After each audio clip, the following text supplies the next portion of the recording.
सम्पत्ति शुद्धिकरण दोस्रो तहमा आकर्षित हुने विषय हो।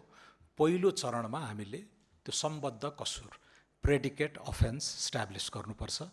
कसैले तस्करी गर्यो, कसैले भ्रष्टाचार गर्यो इत्यादि भन्ने त्यो प्राइमरी अपराध स्थापित हुनु पर्यो र त्यो क्राइमबाट आर्जित जुन लाभ हुन्छ नि, प्रोसिड्स फ्रम क्राइम, त्यसलाई चाहिँ वैध बनाउनको लागि त्यो व्यक्तिले चालेका कदमहरू पछि बल्ल सम्पत्ति शुद्धिकरण आकर्षित हुन्छ। तर यो विषयको पनि व्यापक दुरुपयोग गरिएको थियो पहिला। कोही मान्छे मन परेन, सम्पत्ति शुद्धिकरण लगाइदिए। हाम्रै पार्टीका सभापतिमाथि पनि यो हतियार चलाइएको हो। म विरुद्ध पनि हतियार यो चलाउन खोजिएको थियो, अहिलेका कर्मचारीहरूले भन्छन्। मलाई समेत अभियोग लगाउन आँटेका थिए, अहिलेका कर्मचारीहरूले त्यो सबै कुरा भन्छन् भनेर जे शब्द यहाँ प्रयोग गर्नुभएको छ, यसले एउटा गम्भीर प्रश्न उठाएको छ। शाह महोदय, ती विगतको अभियोग के थियो, उहाँले के सुन्नुभयो, अनि को कर्मचारीले उहाँलाई त्यसरी सुनायो र उहाँले अब मनमा के लागेको छ त्यो भावना यहाँ पोख्ने होइन, यहाँ त यथार्थ कुरा भन्नु पर्यो भन्ने कुरातर्फ म ध्यान आकृष्ट गर्न चाहन्छु। सत्यार्थ प्रकाशन गर्नुपर्छ। फरेबका कुराहरू हाउसभित्र बोल्न, अप्रमाणित कुरा भन्न यो ठाउँमा मिल्दैन।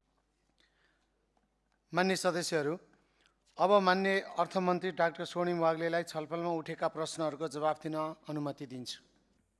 सम्माननीय सभामुख महोदय, यो सम्पत्ति शुद्धिकरण निवारण तेस्रो संशोधन विधेयक 2083 माथि मान्य सांसदज्यूहरूले लिखित संशोधनहरू पनि राख्नु भएको छ र आज केही टिप्पणीहरू पनि गर्नुभएको छ। म तिनीहरूको जवाफ दिन यहाँ उभिएको छु।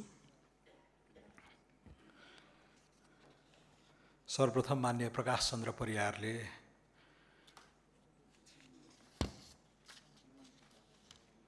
दफा 2 बमोजिम मूल ऐनको दफा 13 को उपदफा 1 को खण्ड ग को सट्टा अर्कै वाक्यांश राख्नुपर्ने भन्ने सुझाव संशोधन राख्नु भएको छ। यसमा मेरो मन्त्रालयको धारणा के छ भने सम्बन्धित कसुरलाई मौजुदा ऐनमा सम्बद्ध कसुर प्रेडिकेट अफेन्स भनी परिभाषा गरिएको छ। सम्बद्ध कसुरलाई विश्वभरि नै एसोसिएटेड प्रेडिकेट अफेन्स भन्ने गरिएको। सोको आशय अनुसारको शब्दहरू मौजुदा ऐनमा नै कायम रहेको, त्यस्तो सम्बद्ध ऐनमा समेत विभिन्न ठाउँमा रहेका र यसलाई परिवर्तन गर्दा हालसम्म स्थापित मान्यताका अतिरिक्त ऐनको धेरै ठाउँमा संशोधन गर्नुपर्ने भई बुझाइमा समेत समस्या आउन सक्ने भएकाले विधेयकमा प्रस्ताव भए बमोजिम यथावत राख्नुपर्ने भन्ने हाम्रो धारणा छ। माननीय गणेशबहादुर विश्वकर्मा लगायत पछिल्लो चरणमा माननीय पवित्रा विकले पनि यो अङ्ग्रेजी शब्द भयो हटाउनु पर्यो भनेर भन्नुभएको छ। अब यो मूल ऐनमा नै यी शब्दहरू छन्। अब मनी लन्ड्रिङ भन्ने उच्चारण गर्न मन लागेन भने त्योभन्दा अगाडि सम्पत्ति शुद्धिकरण भन्ने नेपाली शब्द नै छ। यो बाध्यात्मक होइन। सम्पत्ति शुद्धिकरण भने पनि बुझिन्छ, मनी लन्ड्रिङ भने पनि बुझिन्छ, तर यो वर्ल्ड वाइड ग्लोबल एउटा कन्सेप्ट भए हुनाले कहिलेकाहीँ यो विश्वव्यापी मान्यता अनुरूप नै यी अङ्ग्रेजी शब्दहरूले समग्रतामा यो प्रणाली बुझाउन सक्ने भएकोले आवश्यक छन्। साथै वर्तमान संशोधन प्रस्ताव संशोधन विधेयकको नामसम्म सीमित रही मूल ऐनको नाम संशोधनसँग सम्बन्धित नरहेकोले मूल ऐनकै नाम संशोधन प्रस्तावका बखत छलफल हुन सक्ने विषय रहेकाले यसलाई यथावत राख्नुपर्ने हुन्छ। मलाई लाग्छ यो नाममा भन्दा पनि झन्डै 1 खरबभन्दा बढीको मुद्दा चलिराखेको छ, त्यतातिर बढी हामीले चासो दियौँ र आगामी दिनमा हुन सक्ने खरबौँको जुन अपचलन, भ्रष्टाचार, आर्थिक अपराधका विषयहरूलाई कसरी रोक्न सकिन्छ त्यतातिर हामीले बढी सार्थक बहस गर्न सक्छौँ जस्तो मलाई लाग्छ। माननीय कमल सुवेदीले प्रस्तावनाकै वैकल्पिक भाष्य पेश गर्नुभएको छ, त्यसको लागि धन्यवाद दिन चाहे। वर्तमान संशोधन प्रस्ताव संशोधन विधेयकको लागि मात्र भएको यसले मौजुदा ऐनको प्रस्तावनामा फरक नपार्ने भएको, मौजुदा ऐनको प्रस्तावनाले वर्तमान र भावी दिनमा आउन सक्ने समेतका सबै प्रकारका अपराधलाई समेट्ने गरी भाषा राखी मुलुकको हितमा बृहत रहेकोले हाललाई यथावत राख्न उपयुक्त हुन्छ भन्ने मलाई लाग्दछ।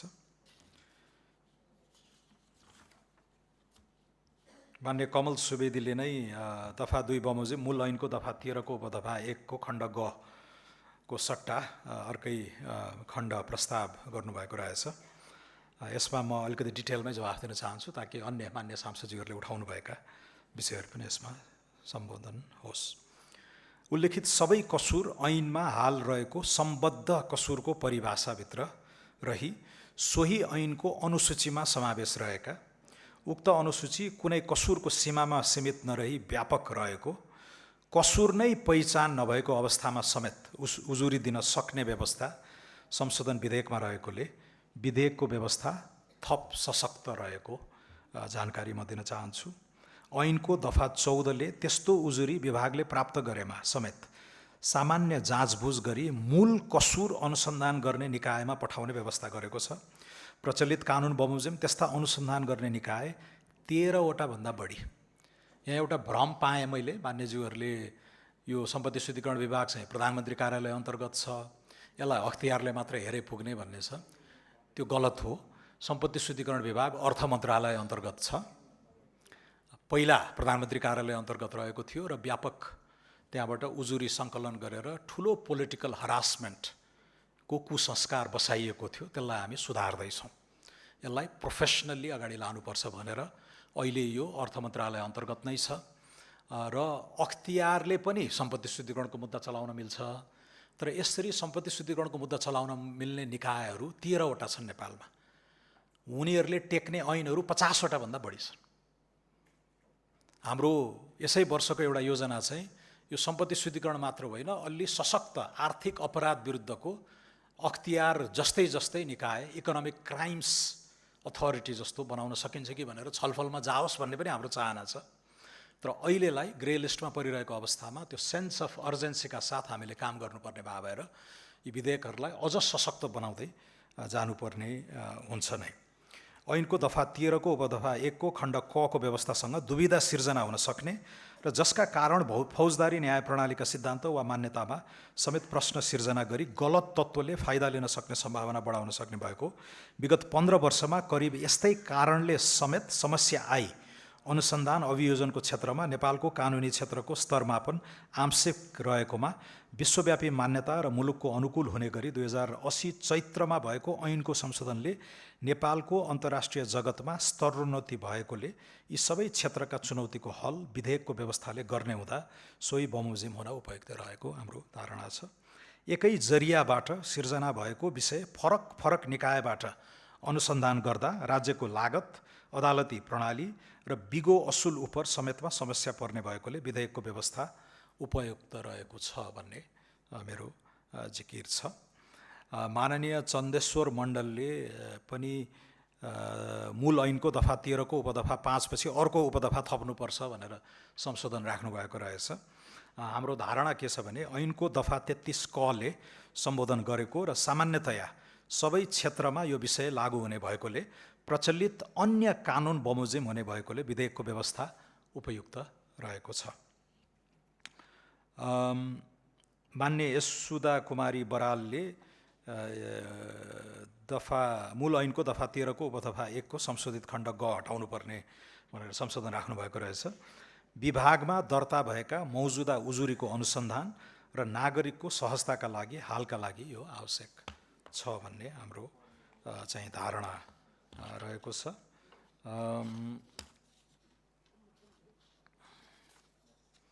मलाई लाग्छ लिखित संशोधनहरू यिनै थिए। मैले मन्त्रालयको धारणा, मेरो व्यक्तिगत धारणा यहाँहरू समक्ष राखेँ। अहिले पछिल्लो पटक खुला छलफलमा उठेको केही विषय अलिकति हतार भयो कि यसलाई छलफल गरेर समितिबाटै छलफल गरेर अगाडि लाँदा राम्रो हुन्छ कि भन्ने आशयलाई मैले अन्यथा मानेको छैन। ऐन निर्माणको प्रक्रिया बृहत होस्, सबै साझेदारहरू सरोकारवालाहरूलाई समेटेर अगाडि बढ्न सकियोस् भन्ने स्पिरिट त्यो लोकतान्त्रिक मर्म अनुरूप नै हो, त्यसमा मेरो विमति रहने छैन। तर यो असाध्यै सानो संशोधन हो, मूल ऐन नै अहिले काफी छ। यसमा गरिएको सानो संशोधनले चाहिँ अहिले हामीले गरिरहेका गतिविधिहरूलाई र त्यो ग्रे लिस्टको बदनामीबाट चाँडैभन्दा चाँडै निकाल्नको लागि सहयोग पुग्छ कि भनेर र यसलाई सार्वजनिक बहसमा यो विषयलाई प्रवेश गराइराख्दा त्यो एक्जिट हुने प्रक्रियालाई सहयोग नै पुग्छ भनेर पनि हामीले यो कुराहरू गरेका हौँ। यसमा घनीभूत छलफल गरेर व्यापक संशोधन गरेर अघि मैले इङ्गित गरेको इकोनोमिक क्राइम्स अथोरिटीकै छलफल चल्दाखेरि चाहिँ हामीले ठुलो लामो प्रक्रियाबाट जान सकिन्छ। अहिलेलाई यसको स्कोप सानो छ, फोकस्ड छ, त्यही भएर यसलाई धेरै बराल लिएर समय लामो लिन नपर्ला भन्ने मेरो व्यक्तिगत धारणा छ। अलिकति यहाँ विषयहरू आए, कतै पूर्वाग्रह प्रेरित भएर बदला लिनको लागि हो कि इत्यादि भन्ने छ। ठ्याक्कै विपरीत। पहिला त्यसो गरिन्थ्यो, प्रधानमन्त्री कार्यालय नै अन्तर्गत राखेर जसलाई दुःख दिनुपर्ने हो, जुन नेताको तेजोवध गर्नुपर्ने हो, उसमाथि नै केन्द्रित भएर यो असाध्यै सशक्त हतियारको व्यापक दुरुपयोग, राजनीतिक अपराधीकरण, राज्य संयन्त्रको अस्त्रीकरण गरिएको अप्रिय पाठबाट हामीले सिकेर यसलाई प्रोफेसनल ट्र्याकमा ल्याउन खोजिरहेका छौँ। त्यसैले मान्यज्यूहरूको आशंका ठ्याक्कै उल्टो हो भन्ने मलाई लाग्दछ। र यसमा हामीले किन पनि यो राजनीतिक हतियारको रूपमा अगाडि लान हुँदैन भने हामीले ग्रे लिस्टबाट निकाल्नु छ। ग्रे लिस्टको टेक्निकल डेफिनेसन नै के हो भने जुरिस्डिक्सन अन्डर इन्क्रिज्ड स्क्रुटिनी, अर्थात् हामीले गरेका हर गतिविधिमाथि असाध्यै चरको निगरानी भइरहेको छ। त्यसैले सम्पत्ति शुद्धिकरण जस्तो विषयलाई हामीले राजनीतिक अभिष्ट पुरा गर्नको लागि दुरुपयोग गऱ्यौँ भने हामी यो ग्रे लिस्टबाट निस्कन सक्दैनौँ। मैले निवेदन गरिसकेको छु यस सम्मानित सदनमा कि हामीले सत्तामा आउँदै गर्दा, सरकारमा आउँदै गर्दाखेरि 2वटा कालो धब्बाबाट निस्कने सङ्कल्प गरेका छौँ। एउटा युरोपियन युनियनको एभिएसन सेफ्टी लिस्टबाट पनि हामी निस्कनु पर्नेछ, पर्यटन क्षेत्रलाई अर्कै उचाइमा पुर्याउनु पर्नेछ। अर्को यो बाँकी दुनियाँसँगको हाम्रो वित्तीय सम्बन्ध नै टुट्ने जोखिम राख्ने यो ग्रे लिस्टको विषयबाट पनि सकेसम्म चाँडै निस्कनुपर्छ भन्ने छ। यसै प्रसङ्गमा माननीय बलावती शर्माले समय लम्ब्याएको लम्बै छ, हामी पास भइसकेका थियौँ, किन लम्ब्याएको भन्नुभएछ। मान्यज्यू झुक्किनु भयो। मान्यज्यूले एलडिसी ग्रेजुएसनको विषयलाई इङ्गित गर्न खोज्नु भएको होला। यो सम्पत्ति शुद्धिकरणको ग्रे लिस्टमा त हामीलाई यो 1-2 वर्षको अवधिभित्रै कति चाँडै निकालौँ भनेर हामी तदारुकताका साथ कामहरू गरिरहेका छौँ। पास भइसकेको र सरकारले समय लम्ब्याएको होइन। यहाँ विषयमा कन्फ्युजन भयो मान्यज्यूको। र फाइनली मान्य हरिमोहन भण्डारीले 7 प्रदेशमा यी इकाइहरू राख्नु पर्यो। यहाँको आह्वानलाई म स्वागत गर्दछु, जुन मर्म हो, स्पिरिट हो।